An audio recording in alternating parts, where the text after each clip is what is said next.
So thank you everyone for coming.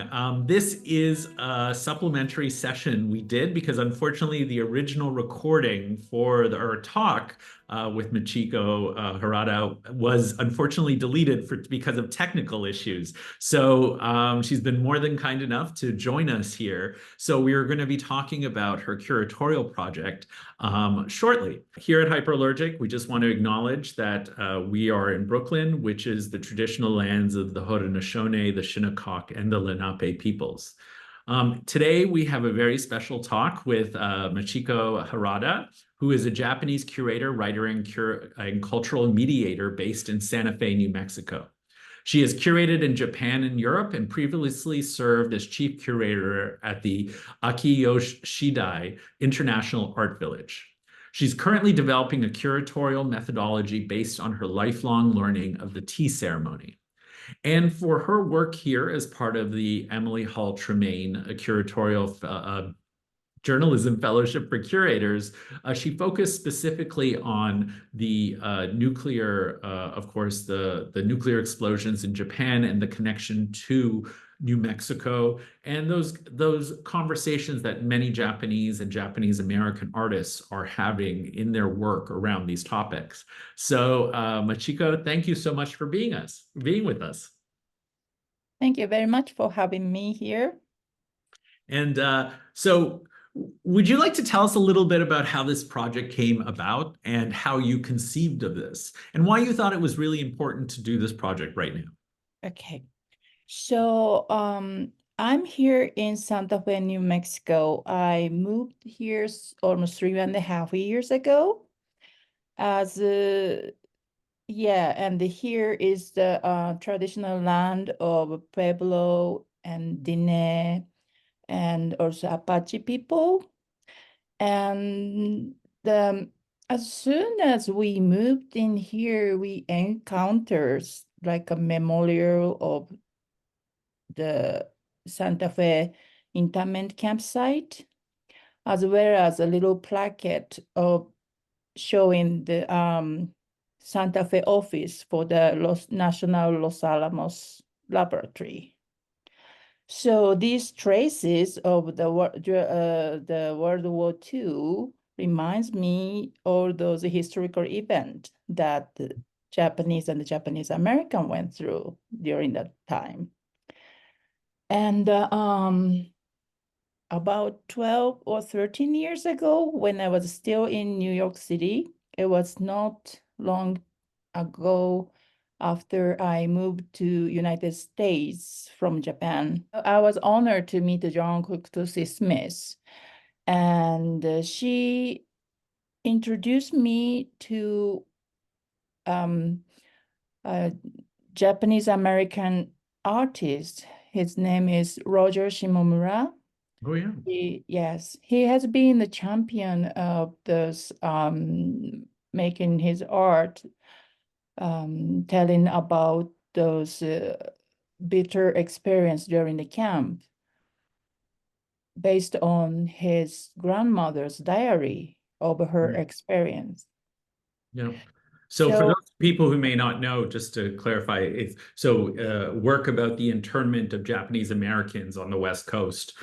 So that's the work that he's often focused on, correct? Yes. Right. Because those internment camp is the reality was their experience is more concentration camp. Right. And a lot of Japanese and the Japanese American at the time living in the West Coast was forcibly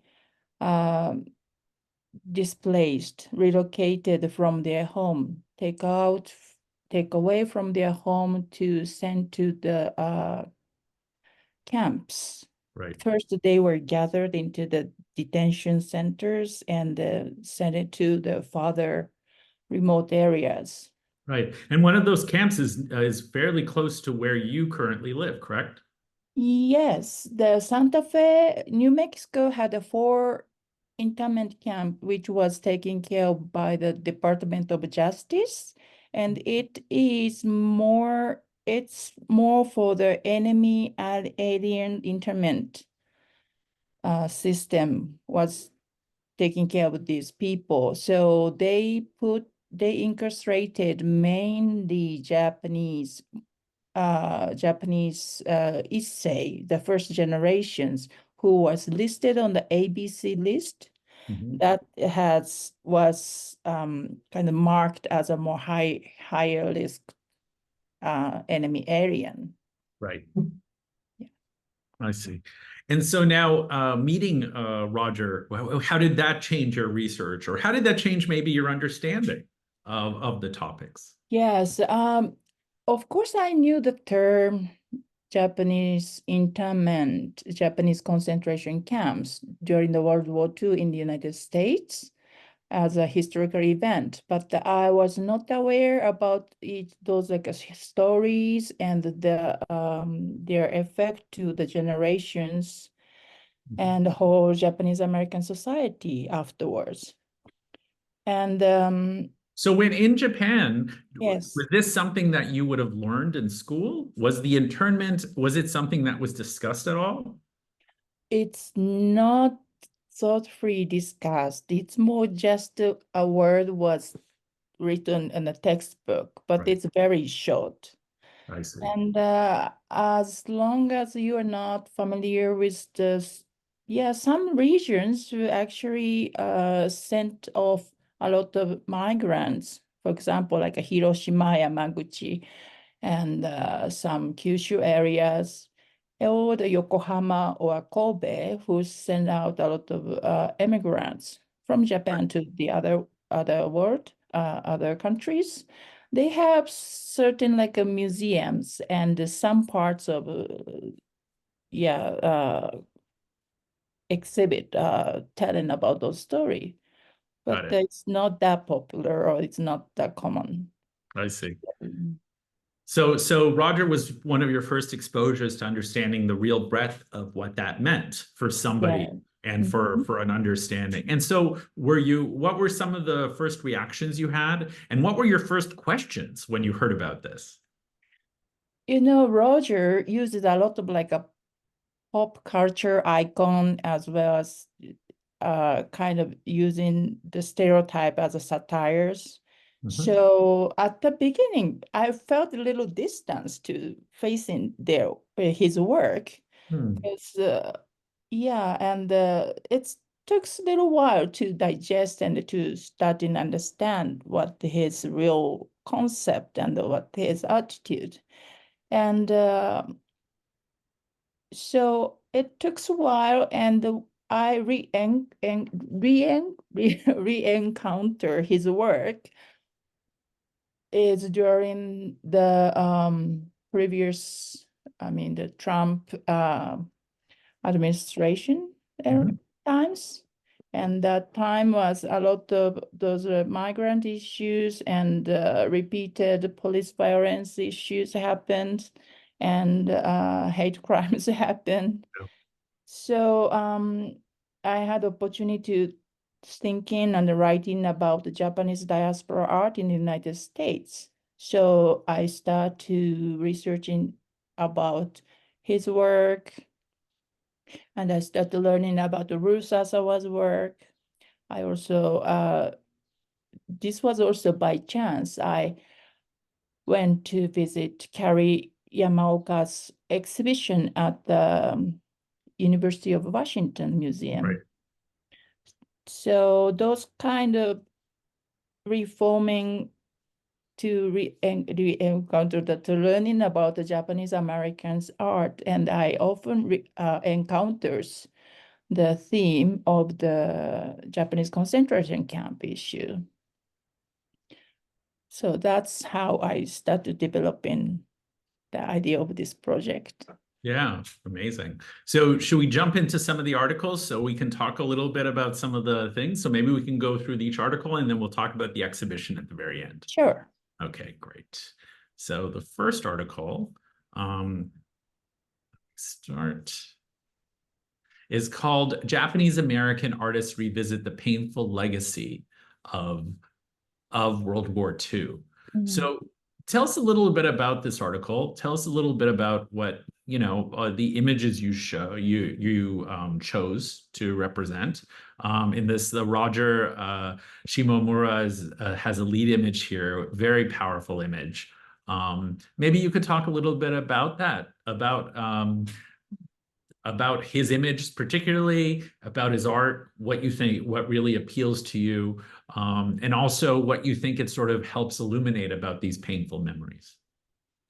Yeah, so this is Roger Shimomura's American Symphony #2 and consists of 4 panels. That is referring the Japanese traditional byobu, those like it's panel that kind of room division panels. Mm-hmm.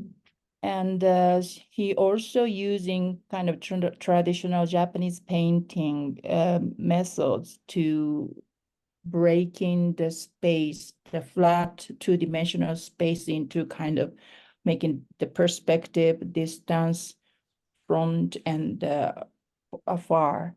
So this separation of those crowds are kind of using the traditional technique of the dividing the space. And this, obviously, this military police watching into the campsite. So those, the Japanese and the Japanese American who incarcerated in the camps were watched by the towers with the armed Right. military police. Yeah. That's how the painting is. I think one of the things that's very powerful about this image is also the fact that we're in the guard tower. Our perspective is up there rather than down with the people, Exactly. Yeah. which I think is really, it's sort of, it makes you wonder as the viewer where you would be Mm, in this scenario. I think that's incredibly powerful. yes. Then you also mentioned the shrine here. Can you tell us a little bit about the shrine and its significance for you? Oh, yes. This was actually happened.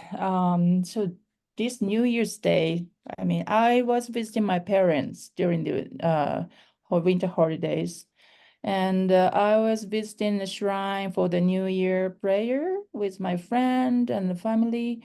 And when we are standing in the line for the pray spot, the quite big shake we felt was an earthquake. And north from us, the area called the Noto Peninsula had the big devastated earthquake. I And see. that reminds me another big Great East earthquake happened 13 years ago, no, 12 Right. years ago. And that bring me back the memory of this kind the people's attitudes towards the nationalistic reaction, nationalist. Right. So that's kind of me freaked me out to thinking Absolutely. about, yeah, Absolutely. And this, of course, the Los Alamos Laboratory, yeah. a little bit, a very important, significant place, of Mm-hmm. course, because of its historical importance. And then here we also see the internment camp monument. Mm-hmm. That's in Santa Fe. Yeah. Tell me a little bit about these and a little bit of this history, if there's anything you think would be particularly relevant for people watching. So yes, for the first article, it was kind of more introduction of my relation to this land, this place in Santa, being here in New Mexico as a Japanese person, and to encountering the bitter memory of this Japanese and the Japanese Americans wartime concentration camp situation. Mhm. But I didn't write about this into these articles and online exhibition, but it's also aware that give me the awareness of that um, Japanese also gave those impact to the other people during the wartime because Japanese was in the imperialistic Right. administration at that time. So here in New Mexico, has a lot of veterans went to Philippines Right. during the World War II. There, both American soldiers and Philippine people had really suffered from this severe event that is called Baton Death March. Right. So I have those like a complicated both sides Of course. action historically, but this first article was talking about how I come with how I see this nationalistic Right. movement within the fears and this, yeah, to bring me thinking Yeah. about this history. And it's also relevant to this, our current situation as a global politics. We see those like unnecessary war fighting everywhere that makes our heart so, yeah, it's almost crying every Yeah. day, right? So our heart's very heavy. Absolutely. Yeah. So, and here we see Tataja's a beautiful sky golf course. Do you want to talk a little bit about this for those who may Yes. not have seen it yet? Yeah, so the Gaku Tsutaya, she's a Japanese artist living in New York, and she has been working on many different aspects, and also like the atomic bomb development during the World War II. And she was actually researching about that theme and encountered this Japanese concentration camp issue when she visited in Washington, D.C. um, for her research. And she got a residency in Montana, Missoula, Montana. There has there she actually had a residency at the Missoula Museum, which was dedicated to this one of the DOJ Japanese internment campsite. Right. So she went into their archive thoroughly, and she was get very much interested in the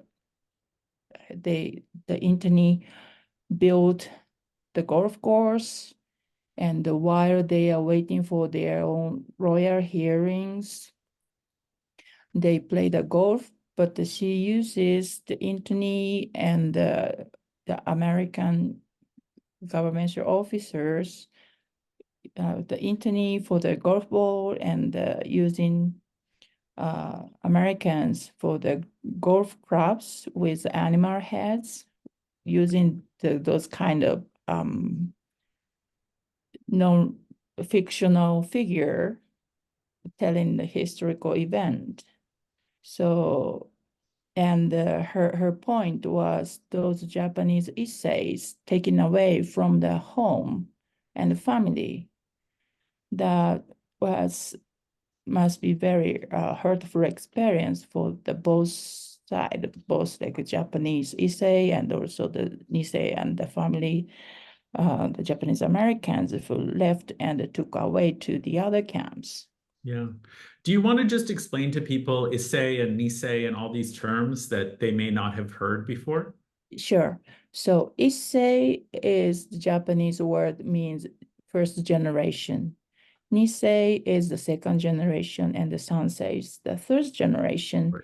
And And I have to say, it's the Japanese American community is the only community I know that has specific words for different generations in mm, this country. It's such a beautiful way of honoring that, but it's such an interesting thing because I've never heard that in any other community.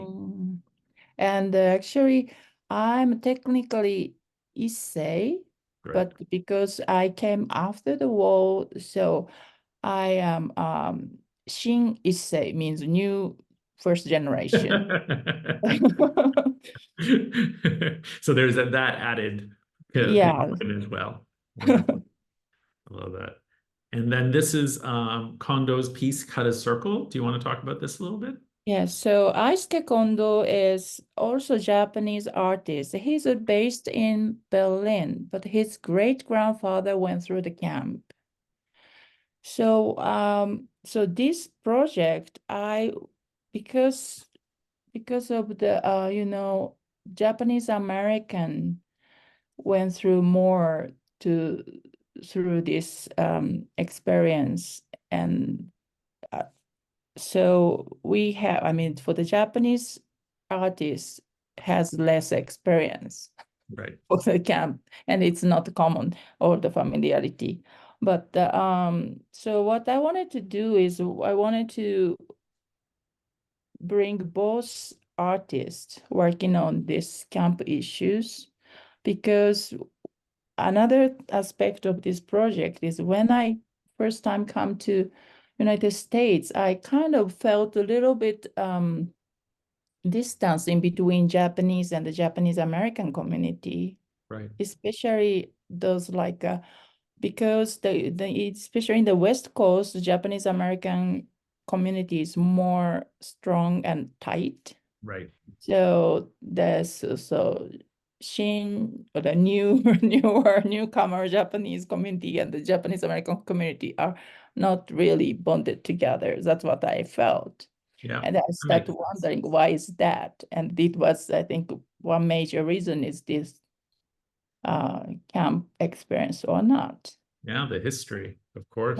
History. So, but this artist, he is in Berlin.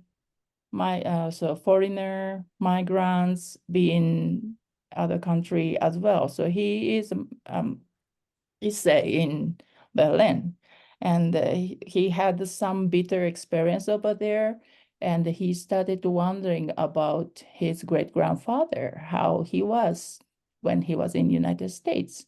Then he started researching about his great grandfather, the past, and luckily, I mean, fortunately, he inherited a lot of great grandfather's memoir, objects, and letters and the pictures at his parents' house in Japan.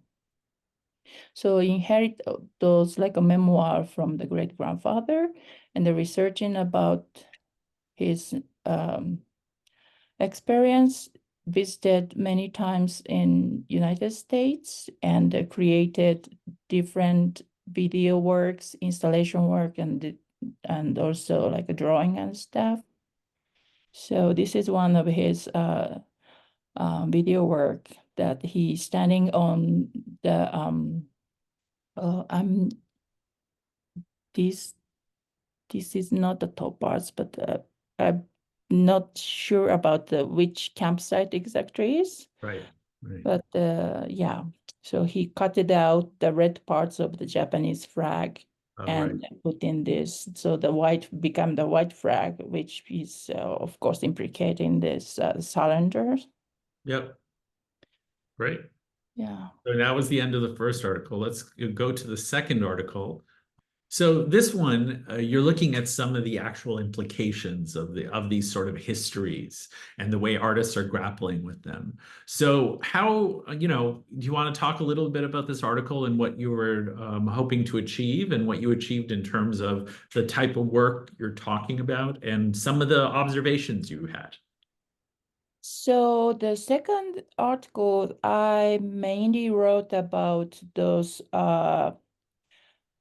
generations of the artists who didn't went through the camp by themselves.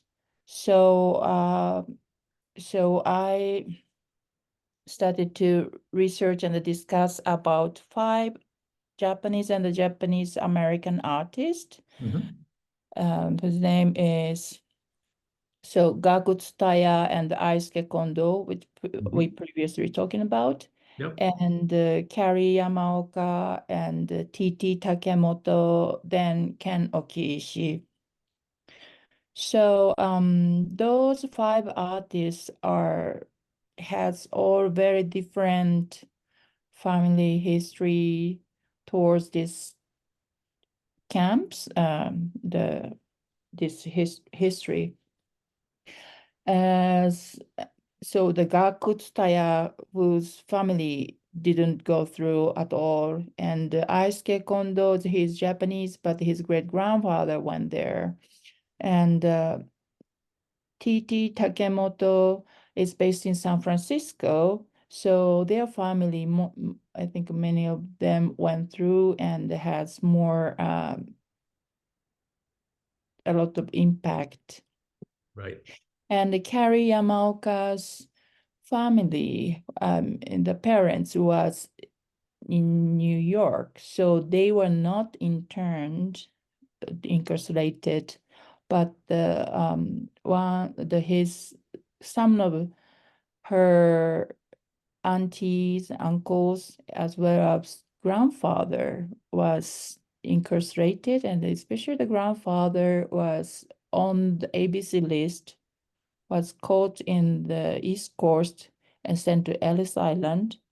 And later on, he was sent back to Japan.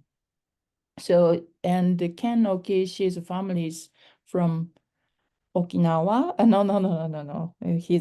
Their family originated from Hiroshima, migrated to the Hawaii. So the Hawaii had another bigger, very different situation, because Hawaii was much closer to Japan, and they had so many of Japanese and Japanese American living in Hawaii during that time. So didn't they didn't incarcerate all of the Japanese and Japanese American who lived in Hawaii at the time, but they caught some of them incarcerated in the Hawaii, as well as they take some to the mainland US as well. Right. So it's so that actually the Okishi's family story was open up another map of this incarceration and concentration camp situation to me, to see the broader map of the camp and the people's move. And yeah, because as we talked about a little bit earlier, so the people, basically the only Washington State, Oregon, and California, and the south part of Arizona, Mhm. that's the only Region. Right. region that Right. yeah, had to But be it was also where almost most Japanese Americans would have lived as well. yeah. Right. So, Yeah. so do you want to talk about this piece, Tsutaya's piece, the Enola Gay, Enola's Head? So this one is Yeah. so this piece I is, mean, that's the thing. It's like it's such a serious, a terrible topic, but it's kind of done in this kind of absurd way where it becomes this kind of incredible object with all these different layers of meaning. yeah, so this piece she developed in 2021 and 2022, and they showed in the uh El Paso at the University of Texas Museum there. And this piece was, she has been researched about this development of atomic bombs, Mhm. as we freshly remind through the Oppenheimer movie. Mhm. And she again telling the story and the story through using the characterized. I'm sorry for that. All right. No, no, I get it. It's all, I mean, I think there's just something really almost absurd about the scale of this and the fabric and all these different parts of it. And I think that's what brings all the contradictions of this to light. And that's why it's like part of me is smiling because it's just such an absurd kind of thing. And then you recognize what this is, and it becomes a very different object and it brings in a very different history to your understanding. Yeah, then my intention to bring this image, which is not directly related to this online exhibition, Mhm. is that because there are two consequences of the World War II towards the Japanese and the Japanese Americans. Right. I mean, the relationship between the Japan and the US at the time. So the one is the camp, and that happened in the United States for the Japanese and the Japanese Americans. And another one is the atomic bombs for Hiroshima and Nagasaki in Japan. And that was for Japanese, but it's also give a lot of impact to the Japanese American in here because Right. it's their homeland too. Yeah, absolutely. So I wanted to have this image at the front. Yeah, I mean, I think the contradictions are captured so well in that image as Mhm. well. So this Takamoto's Gentleman's Gammon, Mhm. do you want to talk a little bit about this piece and why you chose to include this in the article? Yeah, because this one is related to TT Takemoto's video work, which I'm showing in this online exhibition. The video title is Looking for Jiro. So this is also her drawing, and her this is the image of the installation. It is about Jiro Onuma, who is a gay interned incarcerated at the Topaz campsite, and there was her she he they TT was researching about his experience through his memoir. He left a lot of photos and little belongings from the camp. Um, then through try to researching about the queer person's experience through the camp. Right. To Um, bring it sort of to light in a different way. mhm, And this is Yellow Peel. mhm. I'm just trying to figure out because I'm eager to get to the exhibition itself. So do you want to just say a little bit about this condo piece as well as some of these other pieces here, the Yamaoka, and what you think some of these have in common, perhaps? And I definitely want you to talk about the Ken Okishi, this image particularly. Do you want to talk a little bit about these other works?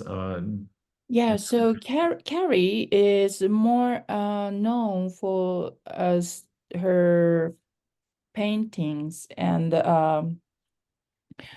that uses this kind of films, polyester films that almost minimalistic, but has very delicate texture that makes to see whenever you pass in, you see you or not, or those like very nuance. Um, um, sorry for that. No problem. We'll just delete this little part here. Yeah, Remember to delete it. Go ahead. yeah, but so it's very abstract impression, but it's makes you wonder and consider, and it's kind of contains a lot of like a Japanese aesthetic in the base. Right. That's I wanted to bring it. And Kondo's Yellow Pill is that his more recent works that he's questioning about why those like a racism happened and started. And Right. this one is a video work that Yeah. um Like the racial classifications yes, and yeah. all those things. And then do you want to talk about Ken Okishi's altar photograph? Yeah, That so the Ken Okishi was he grew up in Iowa and he was kind of raised up the very typical American childhood experience he had in the Midwest. And he, of course, he knew that his family from Hawaii and the Japanese descendant, but he didn't know about these archival historical pictures that the family had until he had the opportunity to show in his work in California and decided to um, make a road. And then he, at the time, he already know that he's going to do the road trip to California and stop by at the Topaz site. Then he was talking about this to his father. The father of the artist brought a box of photos from the basement, which the Ken Okishi never had seen before. And this is one of the photo, and that's is the center. You see the baby in the center in the front. Yep. That's the artist's father. Amazing. That's the artist's father was celebrated his the first Hatsuzeku. Hatsuzeku is the it's like the very first celebration of the Children's Day. Seku is the Children's Day celebration, and the first is for the first year. So as you see, there are lots of, it's about 50 samurai dolls. This is for the boy, the father is a boy. So the boys' celebration, they usually have loads like a samurais, swords, and all those art the parents wish, the families wish that the boy becomes strong and brave. So this altar of celebrated with the Japanese way, that artist did not expect it to see it Right.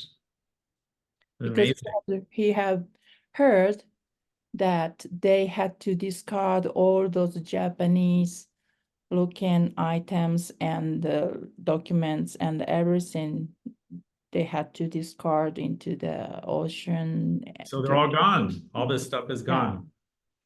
So it also is for him, it sounds like it's also about recognizing this part of his heritage that was taken away. Uh, exactly. right, right. Okay. And then, you know what? Let's go straight to the exhibition unless there's something you'd like to add. Is that all right? Yeah. Great. So now here we are at the exhibition, Reimagine Peace No Matter How Long the Path. So, what do you think people need to know before we go through this exhibition in terms of the way you conceptualize this? And you've been thinking about this work and maybe the surprising connections you made between work that you weren't expecting. Hmm. So this online exhibition, I wanted to make it to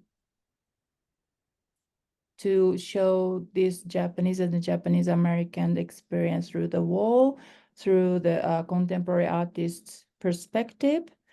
And even this event, historical event itself is 80, happened almost 80 years ago, but that it's very much still relevant to our contemporary life and our global society. So we have to remember this historical event. And I think we need to, or I mean, I wanted to find a way how to passed down while talking to the future generation as well. And I wanted to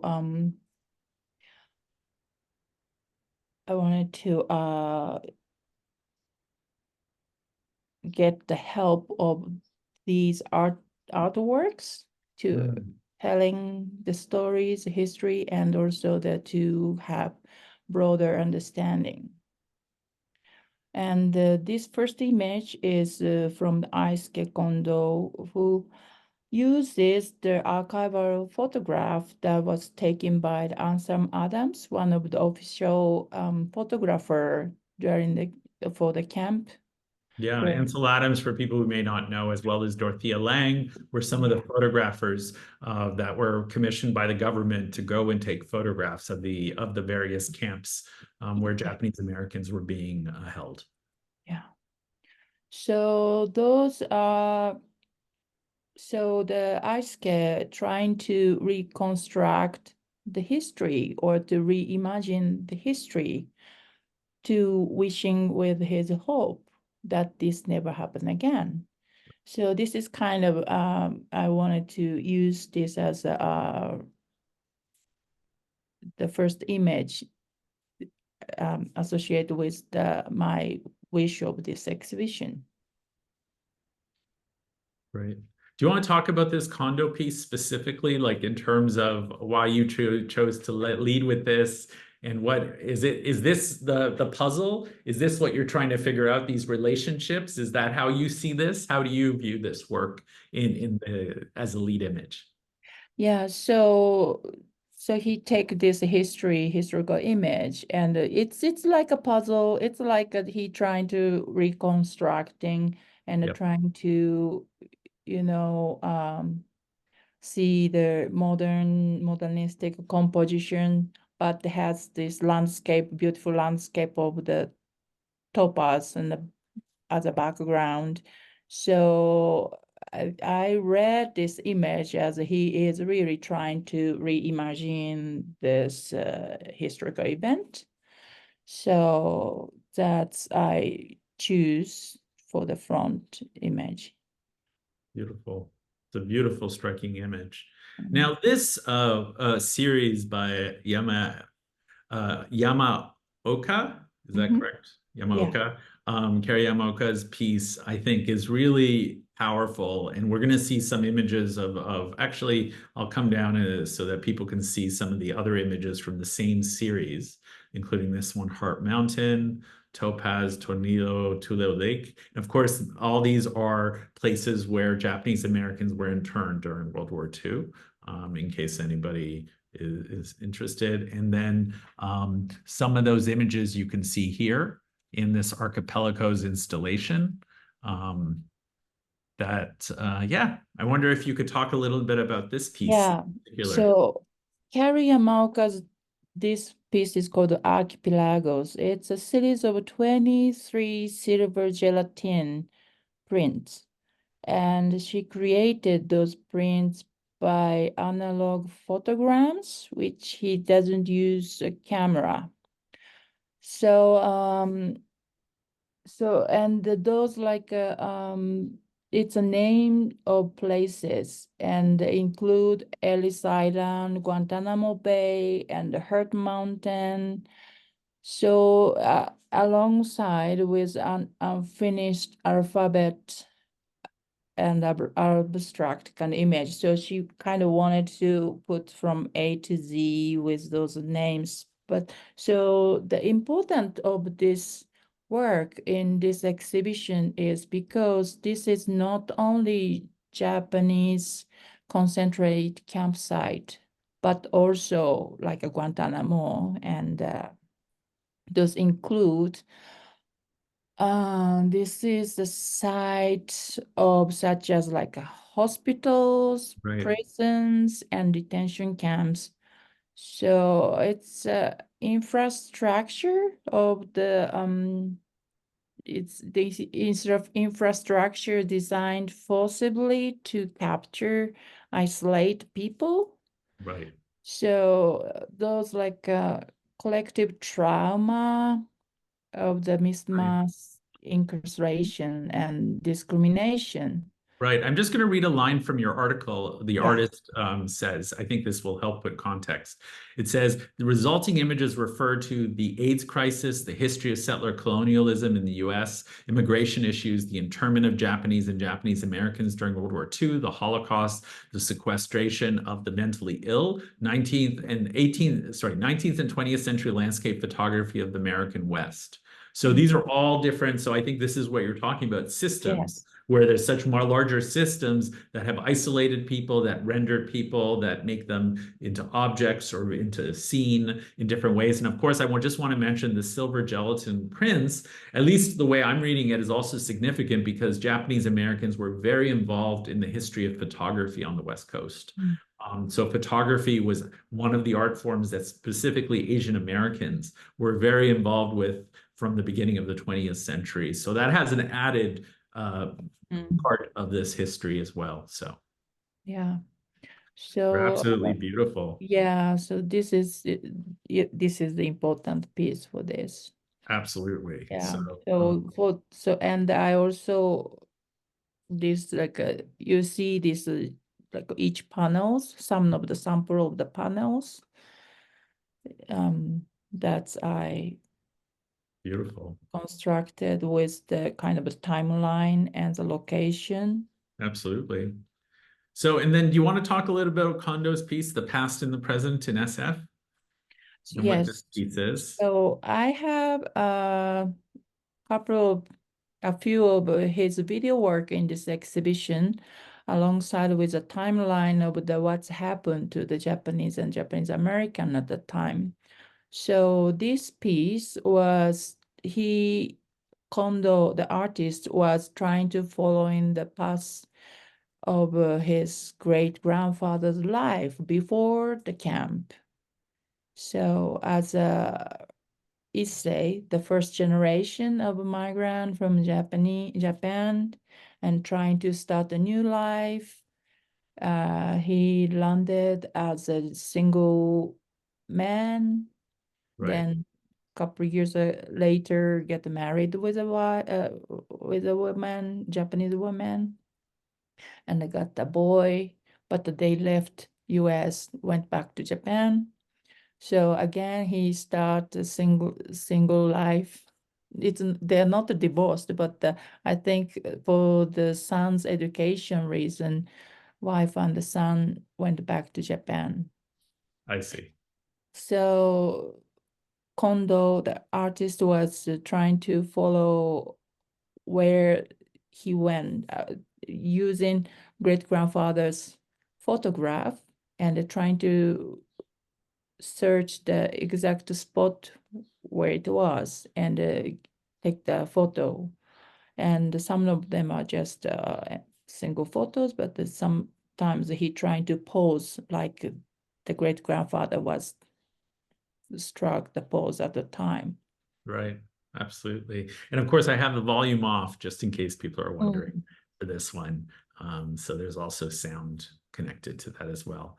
And then this one is another work from them, for him, called Santa Anita. Do you want to talk a little bit about this one? Yes, so Santa Anita was one of the assembly site. So that was, I think it's still the horse racetrack. And so people was rounded up in this huge space and in a very bad condition. Some of them really had to stayed inside the stables, and some single men had to sleep on the bench, and there was really bad condition, and but they just got all rounded up in this kind of places. Also, like a Pure Up in Washington State, it's like a state fair site, and then they had wait for several weeks or some months until the War Relocation Authority develop and complete the actual concentrated campsite in Afar. Yeah. So this again, Kondo was trying to follow their experience visiting the site and make an observation. Yeah. And at one point, he sort of uses his grandfather's cane, Exactly, yeah. to So sort of, yeah, he was walking, the artist was walking like an old man using the cane that actually the great grandfather carved by himself during the camp. yeah. And at that point, I think the great grandfather was already in his 60s when he was incarcerated. Oh, wow. Yeah. Oh, wow. We talked about this series, beautiful, haunting images. And then, of course, this was Looking for Jiro that you mentioned, Takemoto's piece. Mhm. I'm going to put that on and turn the volume off so people can see it a little bit. And now this one was really what I love about this is it sort of ties into also a history of queer cinema, looking for Langston and all these other types of attempts to sort of make sense and look for these sort of historical queer figures. Uh, Mm. and this seems very much in the vein of that kind of inquiry. Mm. So now what do you think the artist discovered about this character? Or what do you think it helped inform your understanding of the camps themselves?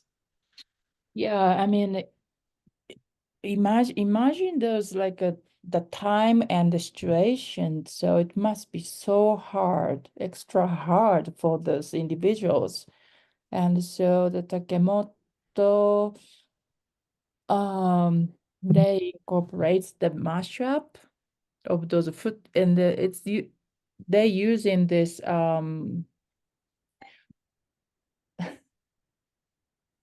the sorry delivery came the mashup of footage of this bodybuilder that Jiro Onuma admired, and also US military propaganda images.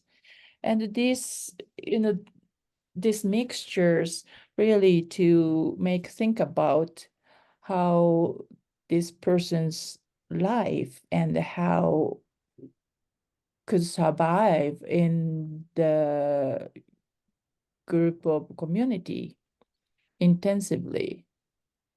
Right. So this is very im impactful, or like a yeah, kind of shocking and interesting There's video. almost like some comedy involved, right? It's sort of Mm, because it feels very yeah, human that way.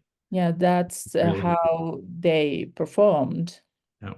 Yeah, I liked that the artists themselves performed as well. So. Yeah, absolutely. Because it's that connection that they're sort of still looking for this figure. And then this is an excerpt from the warning shots from 2016. Uh, Mhm.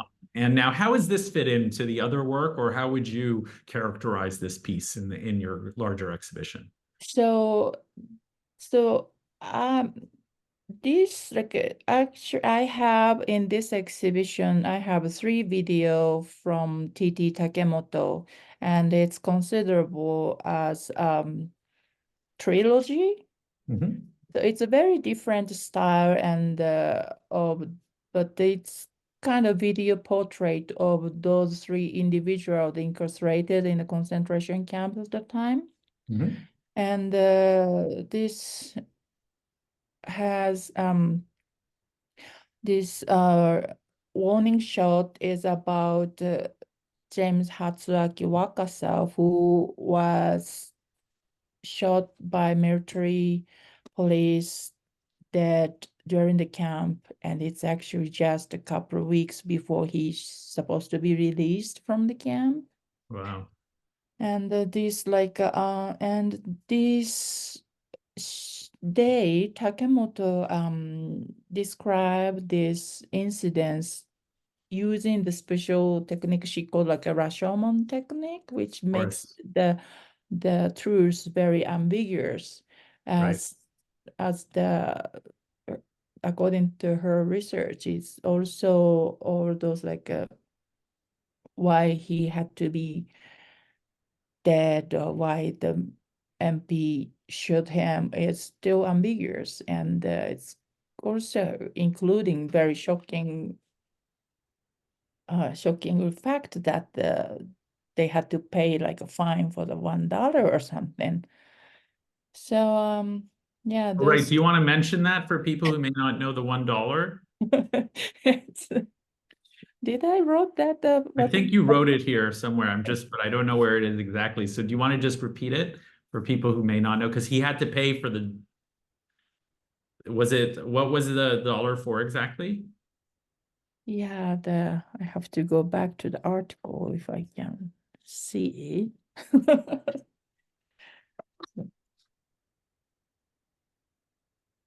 Was it for the bullet or something like that? It was something, I It's can't the remember. same, like, yeah, the bullet was $1 and his final was $1, something like that. So it's just absolutely absurd. Yeah. And this is the third video in the series you mentioned, On the Line by Takamoto. Is that correct? Um, on the line is another one for the woman. It's about the woman.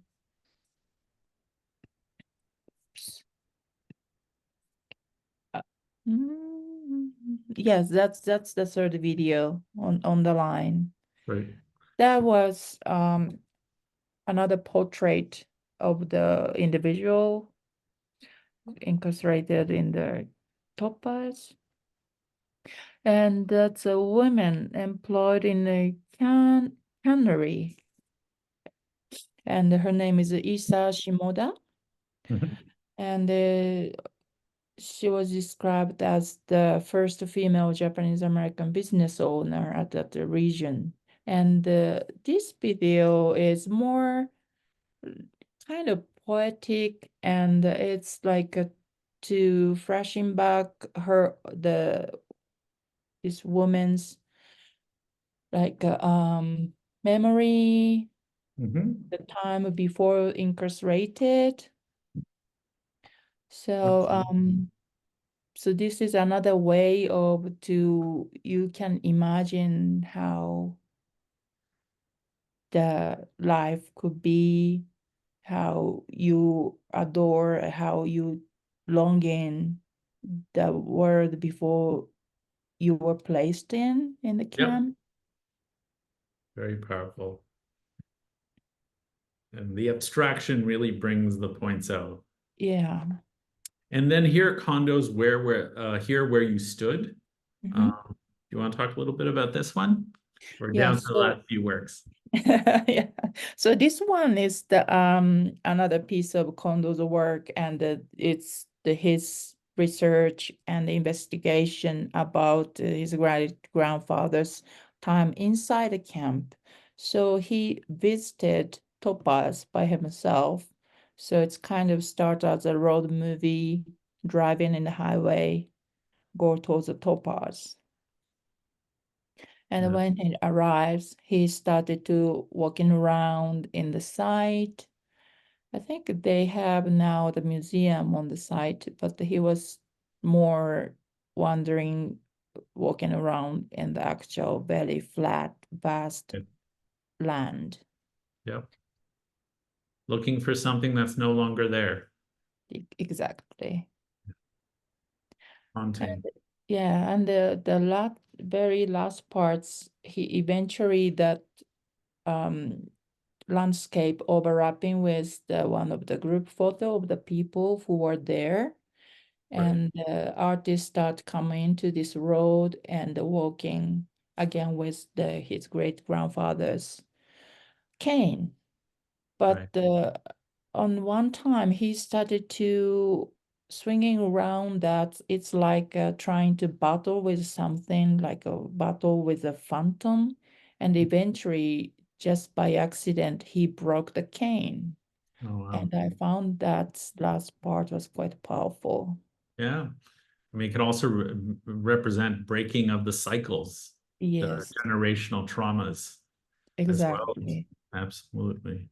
Very moving. And then these pieces, beautiful sky golf course. Do you want to talk a little bit about this piece? Yeah. So I mentioned a little bit at the beginning from the first article, had a little image from the excerpt from this video. So this is Gaku Tsudaya's video work, and it's inspired by her research in the Mizura History Museum's archives about camp. And that is explore the detainees' activities of creating a golf course, and it's a challenging stereotypes and the racism in the camp. And this video, it's like a metaphorically represents Japanese detainee as a golf balls and American figures with animals' head golf clubs. So that revolves around the lawyer. So the detainee, the Japanese detainee had to wait the turn of their loyalty hearing, and artist was taken Masuo Yasui, the royalty hearing of Masuo Yasui, highlighting the trauma of incarceration. And so this person, Yasui, after he was released from the camp, he committed suicide because of the trauma he experienced. And Tsudaya's metaphorical approach of this broaden accessibility of the painful historical facts, because she using the framing more like a symbolic, and it looks like a more another way of the storytelling using animation, and then another like a created characters. Yep. Yeah, so that's Chilling. Yeah, yeah. chilling image. And then we're down to some of the last pieces. This, of course, is the installation with the photograph that you mentioned. Yes. Okishi's different objects from their childhood home. Mm. Do you want to talk a little bit about this and why this seems significant? Yeah, so his installation here, you see the work called the Modern Childhood. It's quite complex multimedia installation, and that is featuring the items like the artist's childhood belongings from his parents' house basement, and it's like about 20 boxes full of the belongings, and the video of household items filmed by his mother, as well as a 3D digital model of his parents' basement, who used to contain his childhood belongings, and a banner that we just see his father's baby celebrating historical family history photographs. And as well as he had a video footage shot that he visited the Topaz concentration campsite. So those like a different segment, different object, a lot of different elements was in as an installation accompanied with one music song. I think it's called White Ferrari, uh, White Ferrari by Frank Ocean. It's Mhm. kind of softly composed or that make it unite together. So this centerpiece is, I mean, it's very significant photo of father's first celebration of a child day. Right. Was this that is very powerful in this installation, because this in juxtaposition Mhm. as two facing the father's photo is showing so much rich cultural heritage associated with father as a Yeah, child. And on the other hand, Ken's belongings, even it's more than like a 20 box full of right, childhood belongings, it's very hard to find the kind of trace of like a Japanese or like Hawaii right. kind of memoir in it. I could see it a little bit, but it's more A lot very, of it was removed, like you said. It was yes. forcibly removed. Yeah, Yeah, because even after the post-war period, I think a lot of family hesitated to of course. showing their Japanese. And so these societal traumas and the assimilation process, they try to be model alien, do you call Yeah, it? yeah. And then So later, the model minority, of course, yeah, which also plays with that larger idea. yeah. Absolutely. So those Stuff. actually hurt me a lot too. Yeah, absolutely. So, just to wrap things up, I'd love to hear a little bit about your own kind of observations. You've done this project because often you have a concept when you start an exhibition, and then now reflecting on it and what you were able to achieve, and also learning about the work of these artists more and more. What are some of the takeaways you've brought, and what are some of the questions you're still trying to answer for yourself? Yeah, so yeah, my goal is that how the people, I mean, how we can be good together in the society. We all different, and that's therefore I think it's beautiful. Yeah. And so this for the to pass down the memories and the history, and how to sustain the culture and language. And these are very important, and it's personally very relevant to me because I have a child, uh, biracial and multicultural. So those are challenging things. Mhm. And but at the same time, um, those we really have to cut those like chain of the violence Right. all over the world.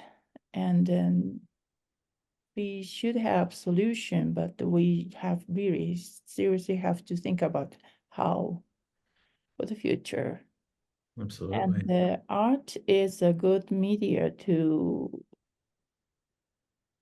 give the broader perspective and a different perspective, and to give the space to give the audience the space to think about different things. So yeah, in many different media, either online or in actual space, or just for this chatting on the cafe or something. Yeah, this I probably I need to keep researching about this issue, other issue, Yeah. and trying to Can't find a wait to see how this evolves. Mhm. I mean, this will be this is it's a major project, and one of the things I appreciate the most about this is also exposing us to artists who, we may have not known about, and offering them a good context for their work for audiences who may not know the context of the ABC laws or the different types of generational dialogues going on in Japanese cultural circles, as well as about the history and what it sort of has represented to each person. So I wanted to say a special thank you for all your work in exposing all this to us. It was incredibly important. And is there anything you'd like to add as we wrap up? Oh, yes, maybe because of this, yeah, next year going to be the 80 years from the end of the World War II. Yeah. And we and most of the last generation who experienced are getting fewer and fewer now because of the age. So we have to, yeah, that's one thing that I wanted to bring this history back again and to keep the history being told. And yeah, and I really wish that every child and every people do not be suffered from the violence anymore. Well, thank you. It's I think difficult, sorry, it's difficult wrapping up, but No, I mean, I think that's important. I think that makes sense, and particularly like you said, with the survivors no longer being with us predominantly, yeah, and these histories are more and more important, so they're not forgotten. yeah, So I just so want to say a special thank you, Machiko, for all the work you did in exposing us to these artists and their work and the issues and topics and ideas around this work. So thank you very much. Uh, thank you very much for your yeah, question.